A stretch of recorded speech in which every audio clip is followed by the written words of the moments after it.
What if you could travel the world in retirement without paying for hotels or paying for rent? Sounds dreamy, doesn't it? Well, that's exactly what house sitting has to offer. But let me tell you, it's not all about sipping margaritas by the pool.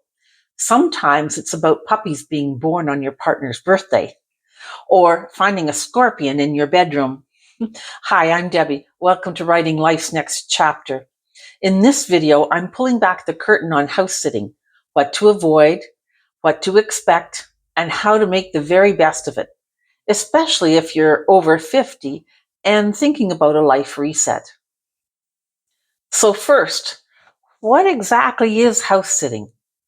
In short, you're living in someone else's home while they're away, and in exchange for a free place to stay, you take care of their pets, their gardens, or maybe you just keep the house safe. It's a trust exchange, not a free vacation. You're there to serve first and explore later. Terry and I did sits across Mexico for more than a year, and believe me, every house sit is different. One gave us a maid and a cook and a gardener. Another gave me rats. Seriously, rats. But more on that later. You can house sit just about anywhere in the world.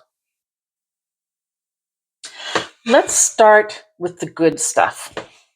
First, there's the savings. In retirement, cutting rent or hotel bills can make all the difference. Second is the adventure.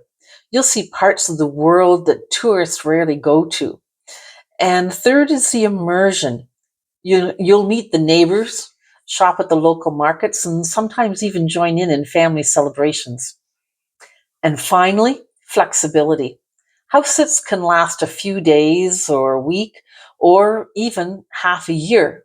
Our 6-month sit in Oaxaca spoiled us rotten. The beautiful Sierra Madres mountains, fresh figs from the gardens, a maid, a cook, and a gardener. Not bad for free housing, right? Would you be more interested in short sits for traveling or for longer ones where you get to settle into the neighborhood? Now, before you go packing your bags, let's talk about the realities of house sitting. First, if you did it like Terry and I, traveling from place to place, you don't really have a home base. You're packing and unpacking constantly. And after a while, it's not exciting, it's actually exhausting. For short-term vacations, it might work out well for you. Now, Terry usually rode his motorcycle between sits, and that meant that he'd leave a day early and usually arrive a day late. But I usually flew.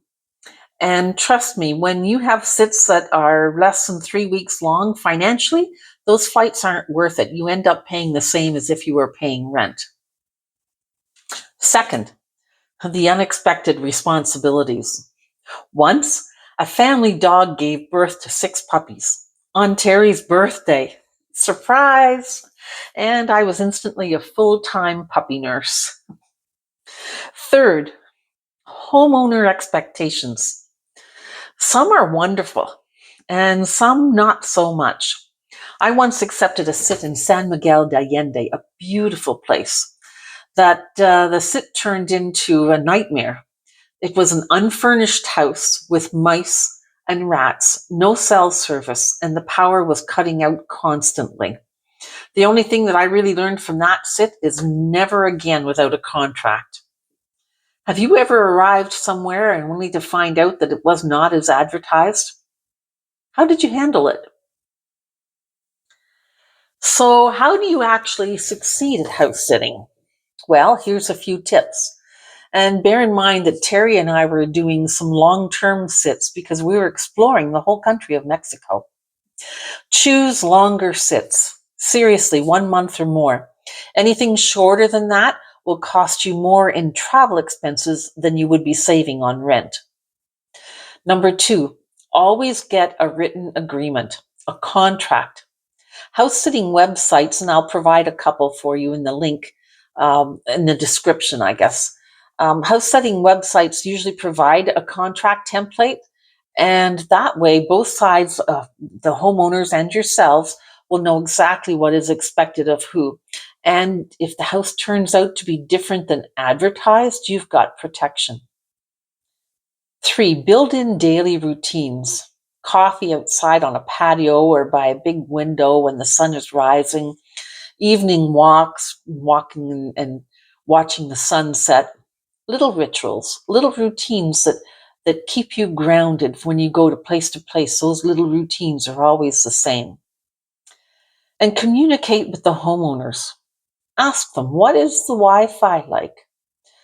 And do we have the number for the veterinarians for the pets? And how often do they see the veterinarian? And are there any appointments that should be scheduled or are scheduled? And another important one is, how is the power supply? In San Miguel de Allende, the power went out every day. Every day it went out for a little while. And that meant the Wi-Fi was down. And because there was no cell service, and I had no way of letting anybody, communicating with anybody on the internet. And I had no way of communicating with anybody at all because there was no cell service. Finally, laugh often. Like the morning that I got stuck in a hammock and I had to call for Terry to come and rescue me and help get me out. If you can laugh at yourself, then house sitting becomes more of an adventure instead of a burden. What's the one routine that you'd never want to give up when you're traveling or house sitting? So house sitting in retirement can be incredible. It saves money, creates adventure, and gives you cultural experiences you will never forget. But it's not for everyone. You might crave stability. It might feel like you're homeless rather than home free. But if you're adaptable, responsible, and ready for surprises, it could be your very, very best next chapter. And speaking of surprises, in my next video, I'll take you inside our very first big house sit near Oaxaca, where Paradise came with 6 puppies. You won't want to miss that. And if you like this video, give it a thumbs up and subscribe. It really helps me reach more people just like you. I'd love to hear from you, your comments too. Would you like to try house sitting? Have you already tried it? Or if you've done it, what was your most unexpected experience?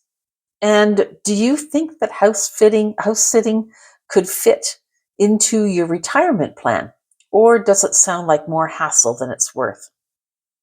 I'll see you next time.